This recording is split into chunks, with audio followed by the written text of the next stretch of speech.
The world didn't stop for love, especially not for their kind of love. 17-year-old Isaiah Brooks knew that every time he walked past the iron gates of the Carter mansion. The guards didn't look at him. They looked through him, like he didn't belong. But she did. Emily Carter, golden hair, bright laugh, heart too big for her father's world, the daughter of the town's most powerful man. Isaiah shouldn't have known her name, but love doesn't ask for permission. They'd met by accident that spring afternoon. Emily's car had broken down near the school football field. Isaiah, who worked part-time cleaning up after practice, had seen her struggling with a flat tire. "Need a hand?" he'd asked, wiping his hands on his jeans. She looked surprised. "You know how to fix this?" Isaiah smiled. "I don't just clean up fields, you know." She laughed, and something in her voice made him look twice. It wasn't the laugh of a rich girl talking to someone beneath her. It was real. By the time he finished, she was asking him about school, dreams, and life beyond the town's walls. He told her he wanted to study engineering, to build things that lasted. She said she wanted to escape the kind of world that looked down on people like him. By sunset, they were sitting on the hood of her car, talking like they'd known each other forever. That was 3 months ago.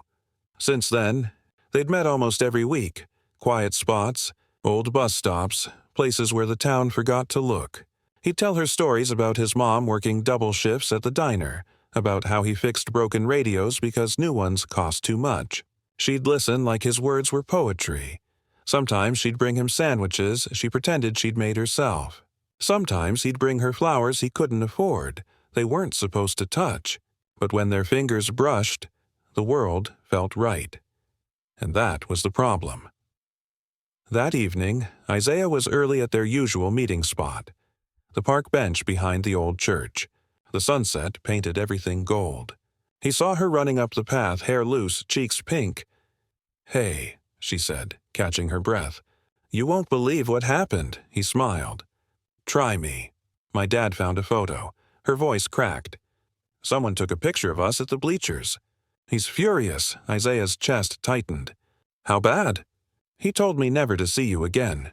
He said you're not good enough." Isaiah looked down at his hands rough from work, strong but trembling. "He's right about one thing. I ain't from your world." She grabbed his arm. "Don't say that. Emily, he's your father.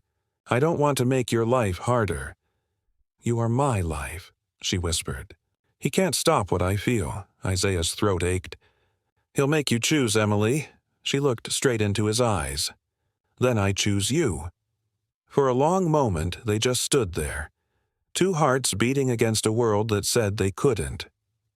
Then a flash of light, quick, sharp, caught Isaiah's eye. He turned, but it was gone. What was that? He asked. Emily frowned. Probably nothing. But it wasn't nothing, because across the street, behind the fence, a camera clicked again. One last photo before disappearing into the night. By morning, that photo would be everywhere. And by nightfall, Isaiah Brooks' name would be dragged through the mud. The photo spread through the town before sunrise. By morning, it was on phones, in group chats, and whispered between parents over breakfast. The rich man's daughter, the Carter girl, smiling beside a black boy from the east side. By the time Isaiah reached school, he already felt the eyes. Teachers stopped talking when he passed. Friends avoided his gaze. Even Coach Simmons, the one man who used to praise his work ethic, wouldn't look at him. "Brooks," someone shouted near the lockers. "Didn't know you were dating royalty." Laughter. Cruel, sharp, echoing down the hallway. Isaiah didn't answer. He just walked faster, jaw tight. He'd lived with stares all his life. But this time it was different. This time it was about her. Across town, Emily sat at the breakfast table, her father's phone buzzing non-stop. "Richard, just ignore them," her mother pleaded. "Ignore them," her father snapped, slamming the phone down. "My daughter's face is all over the internet. With him." Emily stood, trembling. "His name is Isaiah. I don't care what his name is." Her father roared. "Do you have any idea what this looks like? People are calling, reporters asking questions. Because you raised me in a world that still thinks love has a color. she cried. Her father's face went red. Enough! He turned to his assistant, standing by the doorway. Find out where that boy works. I want him gone. No scholarships, no jobs, nothing. Richard, no! Her mother gasped. Emily's voice broke. You're ruining his life because he loves me? Her father's tone turned cold. Because he forgot his place. Emily stared at him, horror dawning. You're proving him right. You're everything he said people like you are. Then she ran, out of the house, down the long stone steps, her father's voice echoing behind her. Don't you dare come back until you remember who you are. At the diner where Isaiah's mom worked, the whispers had already started. That's her boy, someone muttered. The one from the photo. His mother, Angela Brooks, clenched her towel tighter, eyes hard. My son's done nothing wrong, she said quietly. The woman at the counter smirked. Maybe not wrong, but foolish. Angela turned away before her temper broke. She'd worked in this town her whole life. She'd seen its smiles turn sharp when someone crossed the invisible line. When Isaiah walked in that afternoon, she saw the look in his eyes. Anger, shame, hurt. Ma, he began, but she pulled him into a hug before he could finish. I know, she whispered.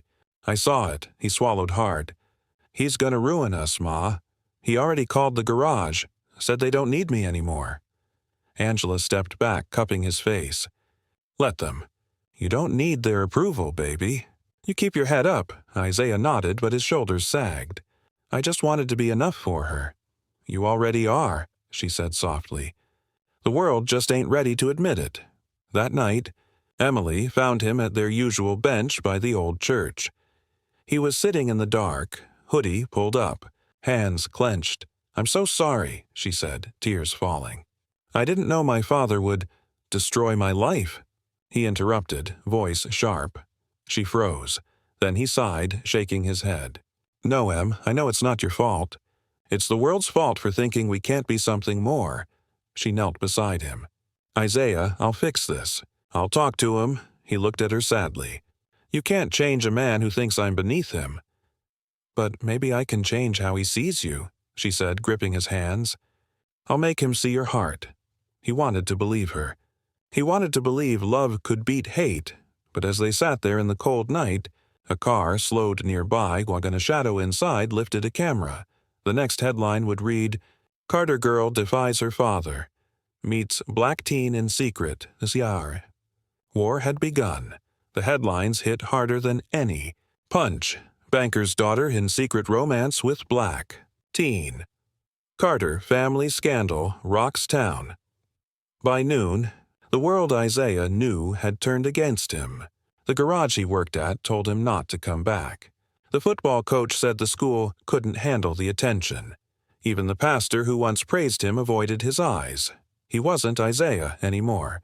He was that boy from the photo. At home, his mother found eviction papers taped to their door.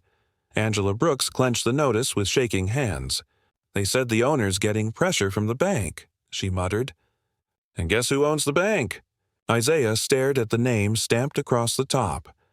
Carter Financial Group. Her rent wasn't late. Her record was clean. But that didn't matter. His throat burned. He's punishing us, Ma, for loving the wrong person. Angela swallowed hard. He's a man with money and pride. That's a dangerous mix. Isaiah kicked at the dirt, fists trembling. He doesn't even know me. Then don't give him the satisfaction of breaking you, she said softly. The truth has a way of finding its moment.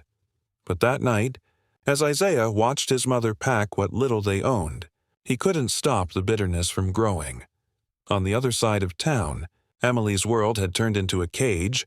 Her phone, gone. Her laptop locked away. The guards at the gate doubled. She wasn't allowed to leave the house, not even for school. Her father called it protecting the family name. You'll thank me one day, Richard told her over dinner. That boy would have dragged you down. Emily stared at her untouched plate. You mean lifted me up? He had more honor than anyone in this house. Her father's fork hit the table. Don't you dare talk back to me about honor. Her mother tried to intervene, but Emily had already stood. You talk about reputation, Dad, but you're the one ruining mine. You're so busy hating who he is, you can't see what you've become." She walked out before he could reply, locking herself in her room. For the first time, she realized her father's world was built not on respect, but fear. Weeks passed. Isaiah and his mother moved into a small one-room unit above an old repair shop. He took odd jobs fixing cars and cleaning warehouses, but every night when the city quieted he sat by the window, staring at the Carter mansion glowing in the distance. He missed her. He missed how she made the world feel fair, even when it wasn't. Then one night the silence broke. A loud crash echoed down the street. Tires screeched. A scream followed. Isaiah dropped his tools and ran outside. A luxury car had slammed into a pole just a few blocks away, smoke rising from the hood. The driver's door was twisted. The man inside slumped over, bleeding. Isaiah didn't think. He acted. He yanked open the door with all his strength. "Sir, can you hear me?" No response. The air reeked of gasoline. He reached in, unbuckled the seatbelt, and dragged the man out seconds before the car burst into flames. The heat licked his back, but he kept pulling until they were clear. Neighbors ran out, shouting. Someone called 911. Isaiah looked down at the unconscious man. Blood streaked across his forehead, and then his breath caught. It was Richard Carter, Emily's father, the same man who took everything from him. Sirens wailed in the distance as Isaiah sat back, chest heaving, staring at the man who destroyed his life. The man whose life he had just saved. The sirens faded into the night, but Isaiah couldn't hear them anymore. His heartbeat was too loud. He sat on the curb, shirt burned, palms scraped, staring at the man lying beside him. Richard Carter, the same man who took away his job, his name, his peace, now unconscious, bleeding, alive because of him. Firefighters pulled him back as the paramedics loaded Richard into the ambulance. "You okay, kid?" one asked. Isaiah just nodded, still dazed. "Yeah, I'm fine." He wasn't fine. Nothing about this night made sense. At the hospital, nurses rushed Richard into emergency care. The news spread fast. The town's most powerful man had nearly died in a car crash. By morning, reporters swarmed the hospital entrance. "Mr. Carter, any statement?" "Who rescued you?" "Are you conscious?" Richard's wife, Margaret, held back tears as she pushed through the cameras. Emily was right behind her. "Mom, is he—" "He's stable," Margaret whispered. But it was close. He would have burned alive if that young man hadn't pulled him out. Emily's heart stopped. "A young man?" "That's what the firefighters said. He saved your father's life and disappeared before they could get his name." Emily felt her knees go weak. Oh my God. She didn't need to hear the name. Her heart already knew. That evening, Emily slipped into her father's hospital room. Machines beeped softly, casting faint green light over his pale face. She pulled up a chair, her voice trembling. "Dad, can you hear me?" His eyes fluttered open. "Emily?" "Yeah, it's me." He blinked, weak but alert. "What happened?" "You crashed your car," she said softly. "But you're okay. Someone saved you," Richard frowned. "Who?" Emily hesitated. "They didn't get his name." He sighed, shifting in pain. "Then thank God for good people." Her heart twisted. Good people. If only he knew who that good person was. Across town, Isaiah sat at the small kitchen table, hands still trembling. His mother cleaned the burns on his arms. "Why'd you do it, baby?" she asked gently. He stared at the floor. "Because it was the right thing." Angela sighed, shaking her head. "Even after everything he did?" Isaiah nodded slowly. "Hate don't heal nothin', Ma. Somebody had to pull him out." She looked at him, pride and pain blending in her eyes. "You got your daddy's heart, Isaiah." He was the same way, he smiled faintly. "Maybe that's why I keep getting burned." 2 days later, a news report aired on every local channel. Sources confirm that the man who rescued businessman Richard Carter from a fiery crash remains unidentified. Witnesses describe him as a young African-American male, possibly late teens, who fled before paramedics arrived. Emily sat on the couch, her mother beside her. "We need to find him," she said. "Whoever he is, he deserves more than a thank you." Her mother nodded. "We'll ask the fire department tomorrow."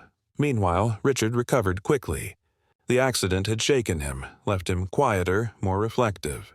But his pride was still there, buried under the bruises. He sat by the hospital window one night staring out. "Strange, isn't it?" he murmured to the nurse. "I spent years building walls to keep people out. Then one night someone I've never met saves my life." The nurse smiled faintly. "Maybe it's life's way of teaching us who we really are." Richard didn't answer, but for the first time, he felt something he hadn't felt in years. Humility. Back at the youth center, Isaiah returned to work quietly, fixing a broken generator in the corner. He didn't tell anyone about that night, but fate wasn't done with him yet. Because just as he wiped his hands and turned to leave, a black car pulled up outside. The door opened, and Emily Carter stepped out. She looked around, her heart pounding until her eyes found him, standing in the doorway, frozen. Their eyes met for the first time since the world tore them apart, and this time, she wasn't running. For a long moment, neither of them moved. Isaiah stood in the doorway of the youth center, oil on his hands, his shirt stained from work. Emily looked almost unreal against the sunlight. Pale coat, golden hair, tears in her eyes. He blinked, unsure if she was real. "Emily?" Her breath caught. "It was you, wasn't it?" He looked down, voice quiet. "What are you doing here?" She stepped closer. "I went to the hospital. They said a young man saved my father's life. I knew it was you," he sighed. "It doesn't matter. He's alive, right?" Emily shook her head. "It matters to me. You saved the man who tried to destroy you." Isaiah wiped his hands on a rag, eyes fixed on the floor. "I didn't do it for him." "Then why?" She whispered. He looked up finally, his voice steady. "Because I couldn't watch someone die when I could help." "That's all." Tears filled her eyes. "That's who you are, Isaiah. That's why I—" She stopped herself before the word love slipped out. He smiled faintly. "Careful, Em, you'll get in trouble again." She laughed softly through the tears. "You think I care anymore?" They sat outside on the steps, the city humming quietly around them. "My dad still doesn't know, does he?" she asked. Isaiah shook his head. "No, and I don't plan on telling him." "You should," she said. "He needs to know the truth." Isaiah looked away. "What difference would it make?" "He'd thank me, maybe even apologize. But inside, he'd still see me as the kid who shouldn't have touched his daughter." Emily hesitated. "Maybe, but he's not the same man he was before that crash. I see it in his eyes." Isaiah didn't answer. He didn't believe people like Richard Carter changed, not unless life forced them to, but life had a strange way of doing exactly that. That evening, Emily went home and faced her father. He was sitting in his study, staring at a photo of himself with a bandage on his head. "Dad," she said softly. He looked up. "Emily!" There was a long pause before she spoke again. "Do you remember the boy from the photo?" His jaw tightened. "This again?" She didn't flinch. "He's the one who saved you." Richard blinked. "What?" "Isaiah Brooks, the boy you had fired. The boy whose mother you evicted." Her voice trembled. "He pulled you out of that car before it exploded. You'd be dead if it weren't for him." Richard stared at her, color draining from his face. "That's not possible." "It's the truth," she said firmly. "He didn't tell anyone. He didn't even stay for the ambulance. He just saved you and walked away." Richard leaned back in his chair, silent. His hands trembled slightly. "Why would he do that? After everything Because he's better than you, Dad," Emily said softly. "Because he doesn't see hate where you do." Her words hit like a hammer. For a long time, Richard just sat there, the weight of his guilt pressing down harder than his injuries ever did. Finally, he whispered, "Where is he now?" Emily smiled faintly. "At the youth center, working, trying to rebuild the life you tore down." Richard closed his eyes. "Then I need to see him." The next morning, a black car pulled up in front of the youth center again. But this time, it wasn't Emily who stepped out. It was Richard Carter himself. Every head in the center turned as the man in the tailored suit walked through the doors. Isaiah stood frozen at his workbench, not sure if he was dreaming or about to face another war. Richard approached slowly, eyes filled with something Isaiah had never seen before. Not anger, not pride, but shame. He stopped just a few feet away and said quietly, "Son, we need to talk." For a moment, time stopped. The smell of oil and metal hung in the air as Isaiah stood face to face with the man who had tried to erase him from his daughter's life. Richard Carter, the same man, who once called him a mistake, looked smaller now. The pride that used to fill his shoulders had melted away. "Son," Richard began, his voice low, "I don't expect you to forgive me. I came here to say thank you." Isaiah wiped his hands and looked him in the eye. "You don't owe me that, sir." "Yes, I do," Richard said, his voice trembling slightly. "You saved my life." "You didn't have to. And after everything I did to you and your mother, I can't explain why you'd do something so selfless." Isaiah swallowed hard. "Because my mother raised me to believe you don't answer hate with hate." Richard's eyes glistened. "She raised you right." He hesitated. Can I meet her?" Isaiah nodded slowly and led him inside. Angela Brooks was sitting by the counter, folding clean rags. She froze when she saw who walked in behind her son. Her hands trembled slightly. "Mr. Carter, Mrs. Brooks," Richard said softly. "I owe you both an apology, one I should have made long ago." He paused, searching for the right words. "I thought money and status made me better. I thought protecting my family meant keeping people like you out. But that night, that fire, your son showed me what true worth looks like." Angela blinked back tears. "All he ever wanted was a fair chance." Richard nodded. "And I stole that from him." He reached into his jacket and pulled out an envelope. "This is a scholarship. Full tuition, living expenses, everything. No strings attached. It's the least I can do." Isaiah stared at the envelope, but didn't move. "You don't have to buy forgiveness, sir." Richard shook his head. "It's not forgiveness I'm trying to buy. It's a future I tried to take away." There was silence for a moment. Then Angela stepped forward, placing a gentle hand on Richard's arm. "You can't change the past, Mr. Carter, but you can do right by it." He nodded, eyes wet. "That's what I intend to do." Later that evening, Richard asked Isaiah to walk with him outside. The sun was setting, the sky burning orange over the city. "I've been a coward," Richard admitted. "I thought power meant control. But it just made me blind." Isaiah looked ahead. "Maybe God wanted to show you something through the fire." Richard nodded slowly. "He did." He turned to face Isaiah.